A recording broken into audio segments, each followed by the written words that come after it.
Welcome. My name is Mark Helmsing. I'm an assistant professor in the College of Education here at the University of Wyoming. I work in social studies education, and I'm pleased to talk this afternoon with our visiting scholar, Dr. Andrew Peterson. So thank you for joining us. Thank you, Mark. Andrew, tell us a little bit about yourself and where you're visiting us from. Yeah, thanks, Mark. So I'm Professor Andrew Peterson. I work at Canterbury Christ Church University in the UK. I'm here as a visiting scholar for 2 weeks, spending time with yourself and colleagues at the University of Wyoming. My background was initially in history and history education. I was a history teacher, and in my roles at Canterbury Christ Church University and also working at the University of South Australia, I've worked with a number of pre-service teachers in the field of history and civic education. So my interest really on the relationships between history, morals and civics. Great. We've enjoyed having you visiting with us, and I'm excited today to talk with you a little bit about historical interpretation and how this matters in the K-12 classroom.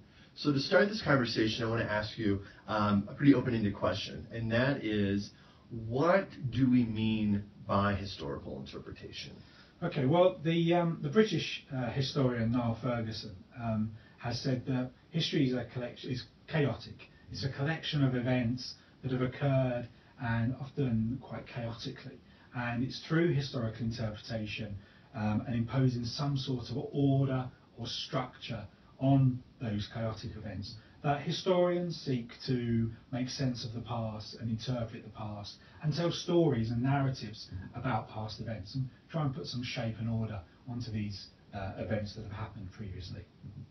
In the US, when we engage in history education with ideas of interpretation, it often revolves around piecing together clues towards some kind of historical puzzle, whether the answer or the historical event is given to us ahead of time, or whether students need to reach some sort of conclusion with their interpretation.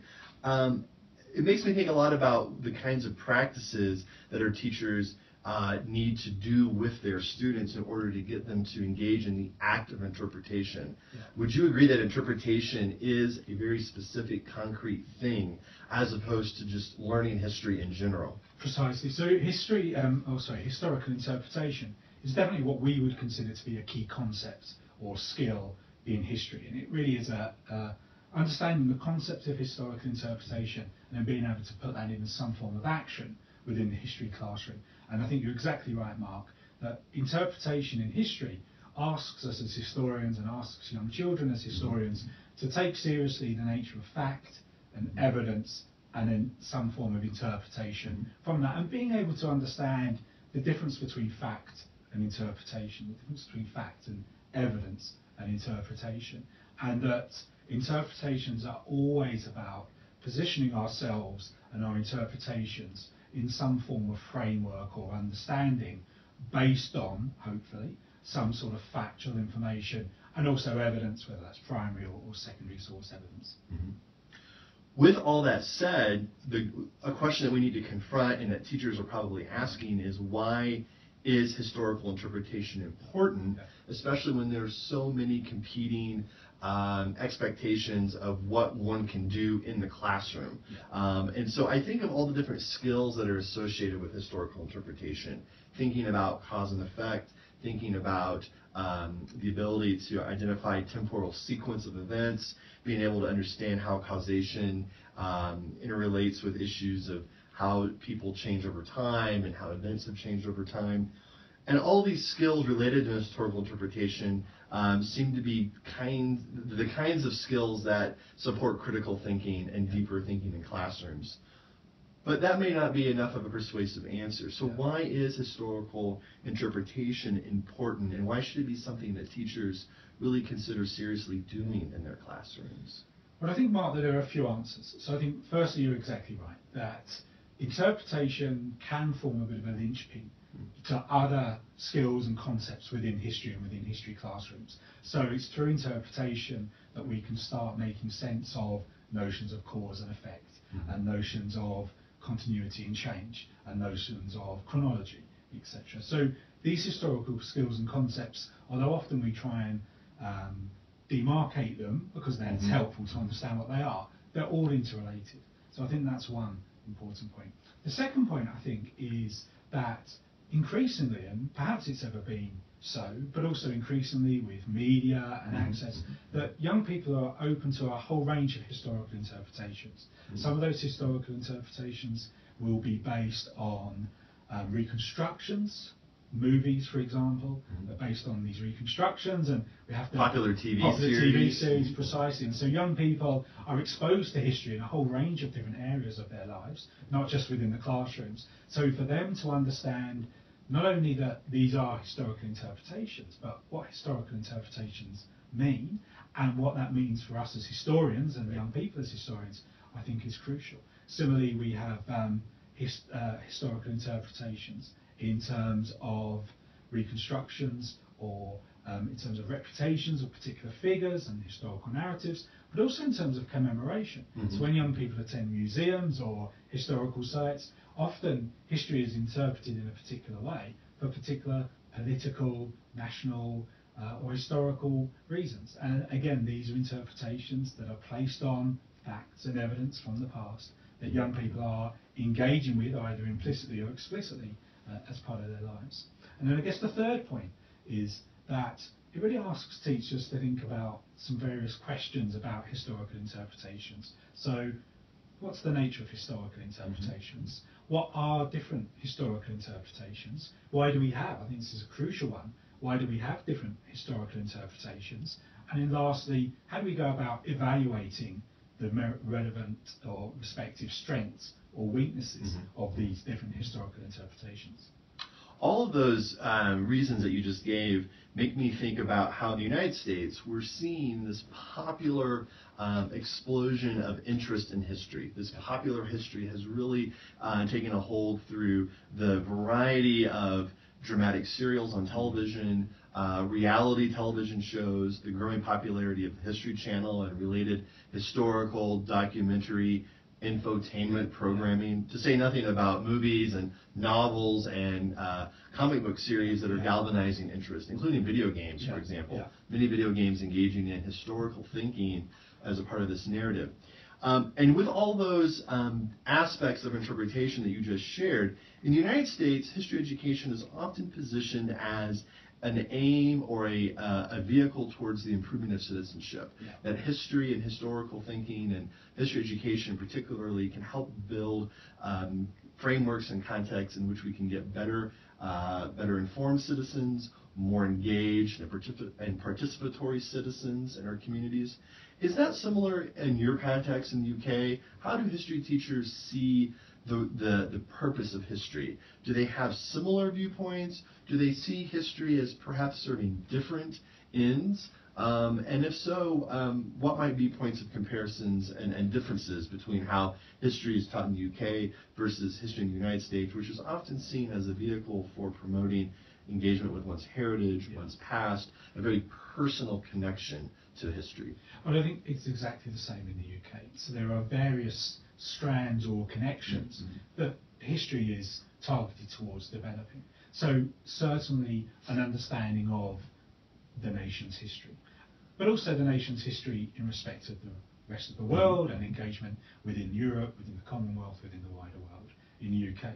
And there's always tensions about, often these get bogged down in percentage, how much time should young people spend on British history? How much time should they spend on local history or on world history, and how is that world history framed? And there's certainly a connection with citizenship. Now, a connection with citizenship is difficult sometimes, because sometimes that citizenship is about, you mentioned earlier, critical thinking. So it's about, well, history teaches young people to be critical, to not take things necessarily at face value, central to interpretation, to try and look underneath and think, well, what are the purposes for this particular interpretation? Where's the evidence for this particular viewpoint? But also, there's the sense of citizenship as in, forming national identity and understanding the national identity.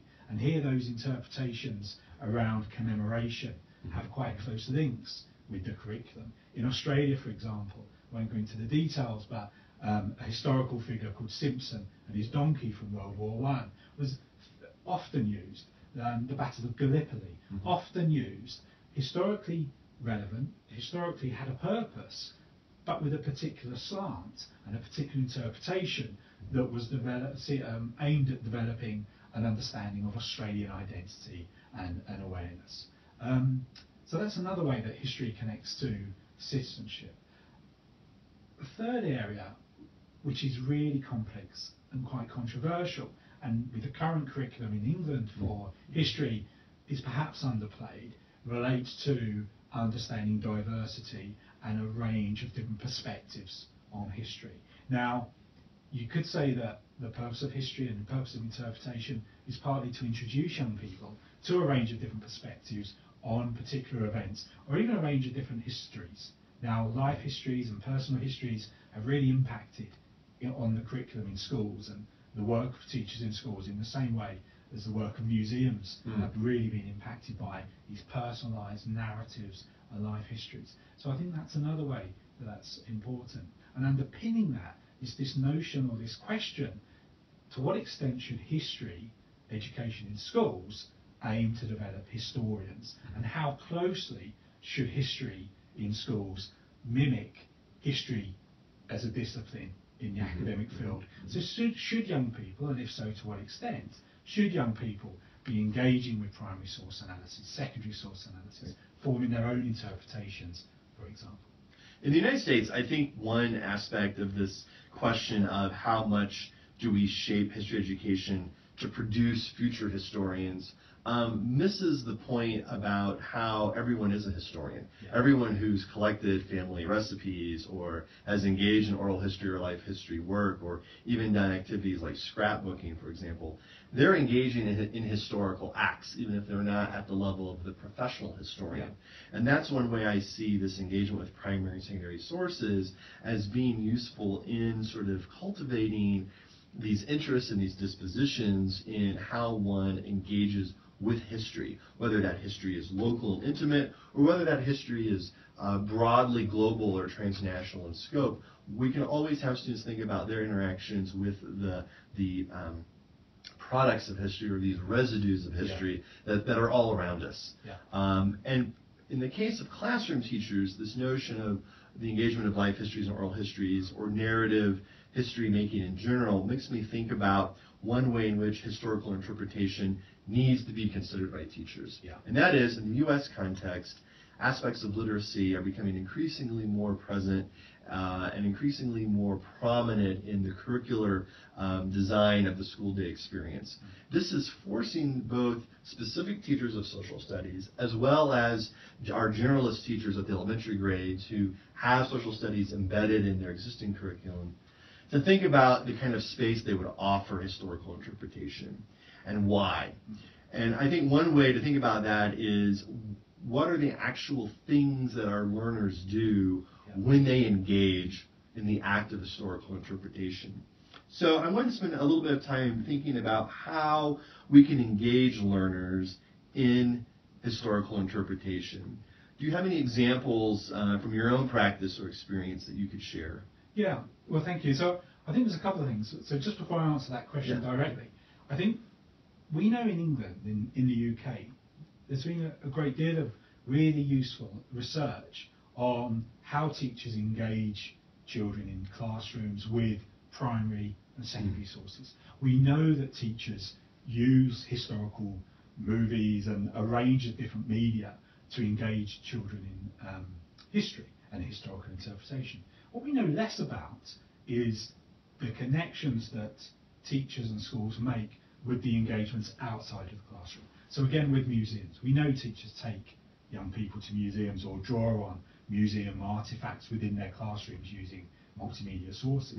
But again, what we don't know, or what we know far less about, is how young people themselves make the connections between what goes on in their lives outside of the history classroom and what goes on in the history classrooms, and how teachers make that link.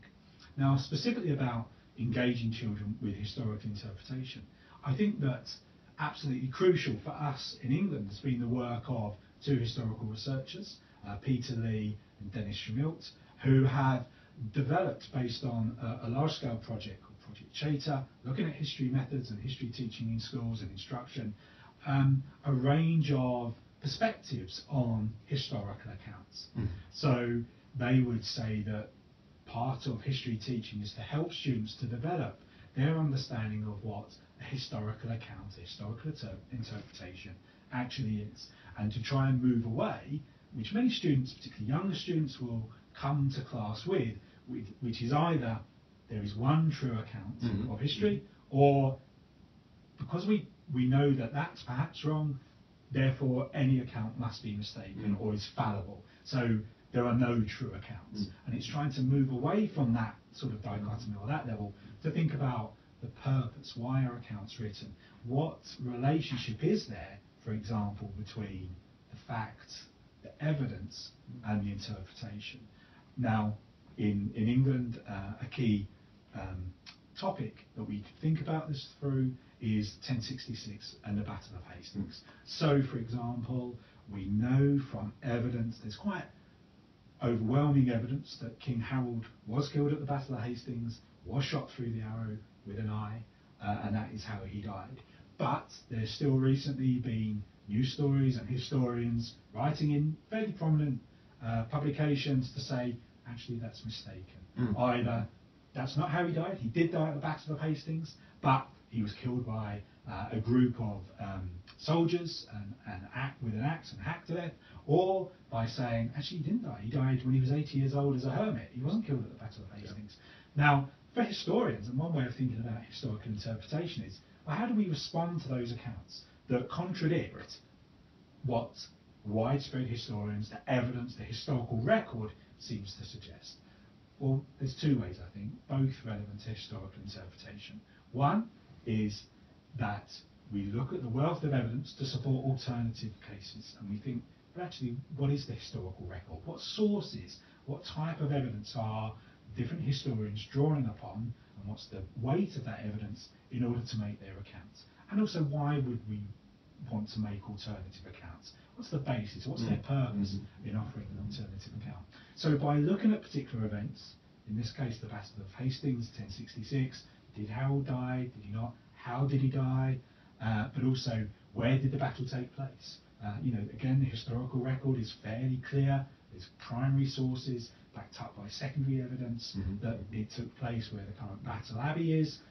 But others recently have said, actually, there's other evidence, quite flimsy evidence, to say it happened elsewhere. But again, it goes back to that evidence. What's the evidence that we are using in support of our claims? So I think one way, and this can happen at a local level or on a larger scale level, is to ask young people, when they're ready for it, to engage with notions of fact and evidence. Where's the evidence to support this argument? But also looking beyond that, what's the purpose of this different interpretation? Why might some people want us to think some ways about something, whereas others might want us to think in other ways?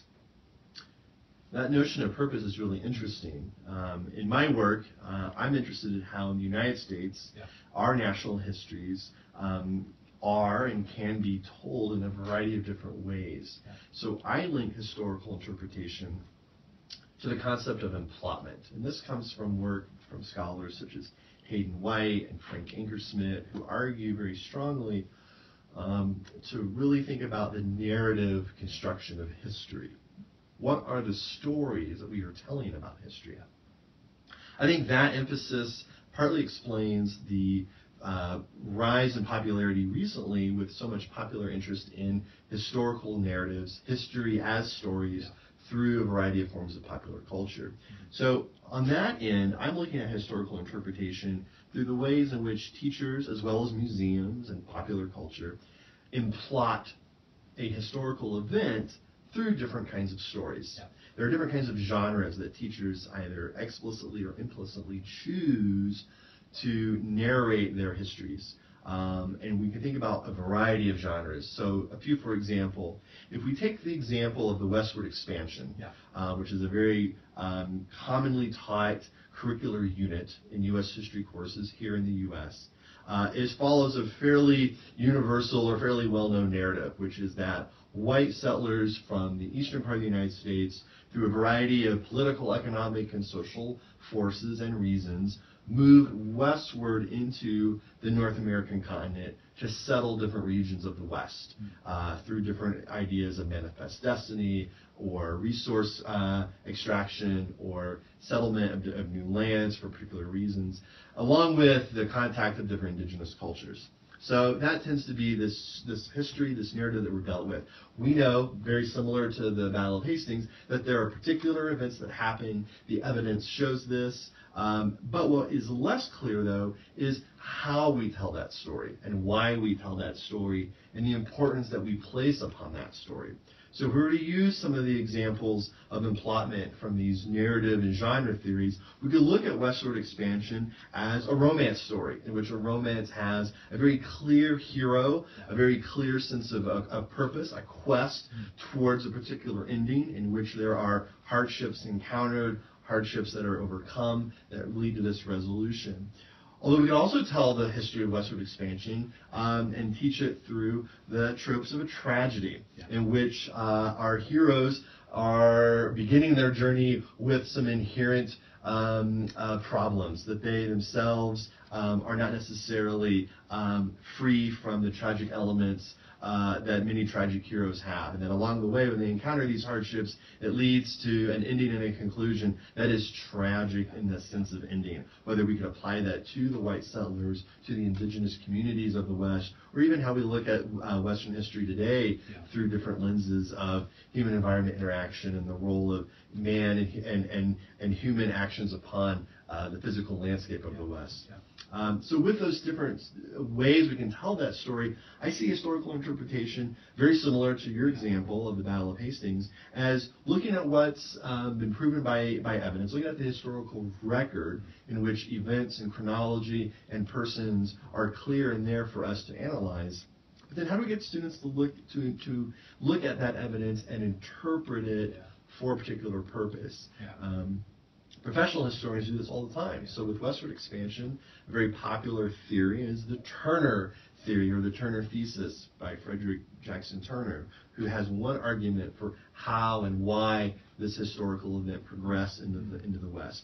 But there are also counter histories or counter narratives to that story. Patricia Limerick, for example, has a thesis that's opposed to Turner's thesis about what transpired when white settlers from the East Coast moved westward in the United States. How do we get our learners to engage with those different kinds of interpretations or those different kinds of stories? Once we have engaged learners in historical interpretation, how do we help them see how historical interpretation unfolds within history at large or in general? Well, I think there's a few things, Mark. I think you're exactly right. And I think what we're often talking about is what's called historiography. So the way that historians present historical work and different representations and theories on that. And I think there's a couple of things to say. The first one is that this isn't easy. So it's a real challenge to engage students in this sort of area. And often, whilst we can engage them in different interpretations, engaging them in the interpretations of historians is complex. I think the second thing is that we also have to be mindful of the age. And I don't know what the practice is here, but in the UK, for example, historiography and looking at different perspectives, particularly in those perspectives of historians, has typically happened in what we would call the senior secondary years, or so 16 to 18-year-olds. Perhaps touched upon a bit before that, but really it's the upper secondary age group who would engage with those. And thirdly, you have to know the histories, I suppose, before you can understand how they're being told and how they're being constructed. Precisely. And I think the third question, which has changed, and I think presents certain challenges, but also possibilities for teachers. I studied my history, high school history and undergraduate history roughly 20 years ago. And in answer to that question, my response would have been, well, when we look at Hitler, or when we look at Winston Churchill, these great figures of history, and we engage in the ideas of different historians about whether these really were great figures or revisionist versions of history to say, actually, these were flawed leaders. But something I think has changed in history, and definitely in terms of history education, and that's the localised nature of history and local interpretations. And sometimes engaging in different perspectives and asking young people to put their own interpretations can often be easier at the local level than it can be at this large scale, big figures of history, big movements, level of historians. So I think it's challenging, but often that can come by engagement locally as well as on these large scale levels. You and I both work in our own institutional contexts in the preparation of teachers, individuals who will go into their own classrooms and teach history and social studies writ large.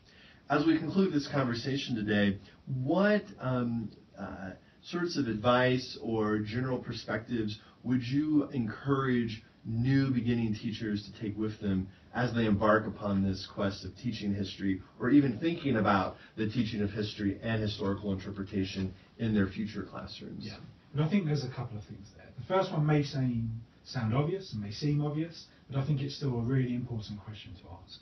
And that's for teachers to reflect on whose interpretations of history am I teaching young people. Every version of history is an interpretation, and therefore whose interpretations am I teaching, or which interpretations? It may be various, but to really engage and have that in their mindset, particularly if they're using particular artifacts, books, videos, films, movies, whatever. And then I think the second thing is the connection between historical content and knowledge and these historical skills and the interrelationship. So it's a question of, okay, so how does historical interpretation relate to the particular topic I'm teaching? So I've mentioned Battle of Hastings, you've mentioned expansion into the West. So what relevance has interpretation to the topic I'm teaching? And how can interpretation help students to understand that topic, understand the concept of historical interpretation, but also engage with those other areas of history, key concepts and skills that we mentioned earlier, whether that's change and continuity, whether that's cause and effect. So I think it's that relational aspect between the various aspects of history that's key. Thank you very much for talking with me today, and Thanks, thank you for visiting us here at the University of Wyoming. We've really enjoyed having you It's been a pleasure. being here. Thank Thanks you. very much. Thanks, Mark.